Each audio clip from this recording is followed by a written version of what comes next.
నేను లోకమునకు వెలుగునై ఉన్నానని దేవుని వాక్యము ద్వారా మనం ఇక్కడ గమనిస్తూ ఉన్నాం.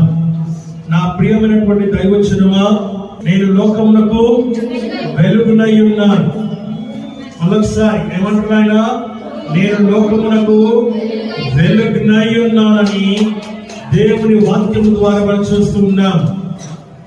I am the light of the world అని ఆయన చెబుతూ ఉన్నాడు. దేవుడు లోకమునకు వెలుగై ఉన్నాడు.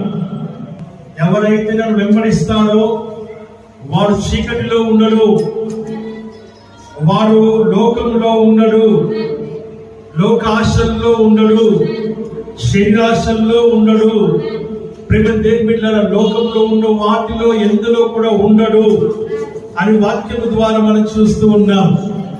వాడు జీవపు వెలుగు కలిగి ఉంటాడని వాక్యము ద్వారా మనం గమనిస్తూ ఉన్నాం. జీవపు వెలుగును కలిగి ఉంటాడని, వాడు చీకటిలో నడవక జీవపు వెలుగు కలిగి ఉండడని వారితో చెప్పినట్టుగా వాక్యము ద్వారా మనం ఇక్కడ హెచ్చరికను మనం పొందుకుంటూ ఉన్నాం. నా ప్రియమైనటువంటి దైవజనమా, దేవుని వాక్యము స్పష్టంగా మనకు తెలియచేస్తా ఉంది.